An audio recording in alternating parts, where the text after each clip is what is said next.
Hi, class. So I wanted to add a literary term this week. I think it will be helpful, especially when we start writing fiction, to talk about it. It's one of the most important literary terms, I believe, because it's how you make characters interesting and unique. So the term is called characterization. And so I made a brief PowerPoint this week to kind of go over the basics of it.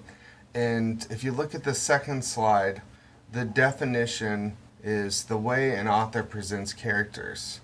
And so that, at its sort of most fundamental basic level, is what characterization is all about. How does the author present the characters to us? In order to convey that when we look at stuff like action, dialogues, and thought, and commentary by narrator or some other person, these are the way in which we know the character.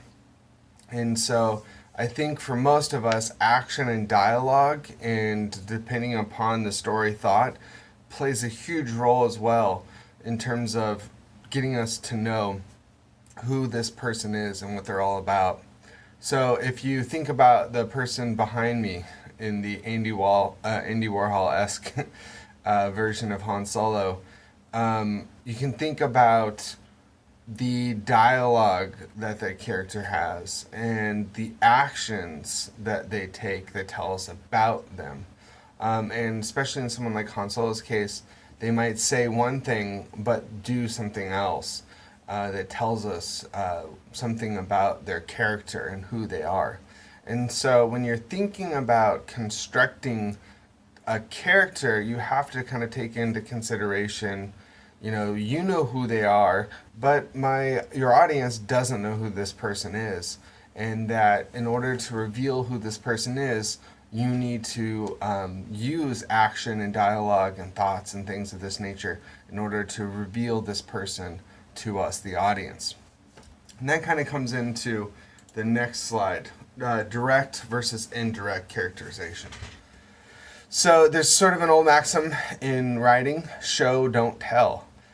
Showing something is allowing the reader to see the character kind of unfold, whereas telling the audience about the person is, being very blunt about it. And so when we think about what showing is and what telling is, it might kind of reveal why one might be more effective than the other. So direct characterization is, the sort of telling, where someone or a narrator maybe perhaps tells us something about the character, right? Jim was impatient. So in that sentence, we are told something about the person. It's direct. Whereas indirect characterization would maybe we would see Jim's actions, like being, tapping his toes, checking his watch constantly, something like that, to show us that he is an impatient person. And so, in terms of that question down below, I do think that people prefer one over the other. For example, I feel like we as readers prefer indirect characterization rather than direct characterization. And I think that just goes back to how we experience the world. So, for example, when you're getting your morning coffee, let's say, the person working behind the counter doesn't say, I hate my job, I'm bored, I'm tired, I want to go home, or maybe even, I love my job, I can't wait to be here another 8 hours. You experience that indirectly, right? If they're lazily writing your name on the coffee cup, or rolling their eyes with your each request, or maybe just have a big effervescent smile.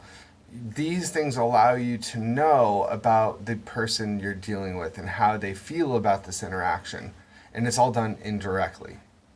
And so that is something to consider, that we are experiencing the world indirectly in terms of characters' thoughts, feelings, and emotions.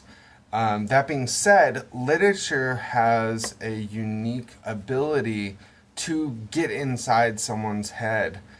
Film can't really do that in a sense because there's a lot of distance between the character and us being inside the character's head, and something like voiceover is kind of seen as, lazy. I don't like that sort of way of thinking about it all the time, but it can certainly be that. And so when we're thinking about writing, that there are times that we can use the thoughts to give insight into our characters, but also still show, right? If what your character thinks about and when this character thinks about it, if they have an inappropriate memory during a meeting or something, or what they're, thinking about or daydreaming about tells us about what they want or feel. So there are ways to show while sort of peering inside your person's head. And so, just kind of in short, why do I think people enjoy showing rather than telling? Well, it allows them to participate and feel a part of your story rather than being held at arm's length and just being told everything. All right, and so this last slide is just kind of some examples to kind of see the differences between the two. If you look in the first example, the first sentence is, she was rich. This is quite frankly kind of boring, right? If you're reading a story and it's just like, she was rich, it doesn't really, going back to what I was saying, allow you to participate in the story. You're just being told information at this point. Whereas in the second sentence, when you're imagining the diamond, you have a level of participation there where you can imagine this person being rich and how they're rich and what type of person would wear this giant diamond around town. And so that, I think, helps your reader feel part of your story rather than being held at arm's length.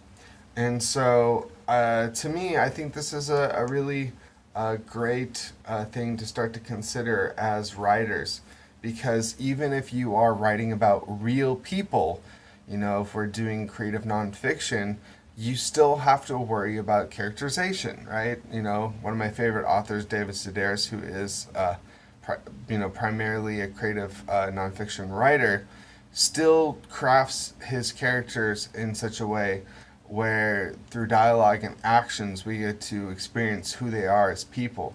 And you can't really sort of take for granted the fact that your audience knows who this person is, and they'll get it, right? And so you have to consider each action and interaction and dialogue with other people, and really kind of put yourself in this person's shoes and think about how they would act. Who are they? What is their background? And quite frankly, this does become a lot of work, right, as writers, because you have to sit there and really consider, why is this person acting this way? What would they do? How would they respond to what's going on around them? And also conveying that in such a way that you're allowing the reader to feel like they're participating rather than just being told information. So, thank you for listening to this supplementary post about characterization. As always, if you have any questions, please let me know via the Ask Your Instructor area or via email. All right, talk to you later. Bye.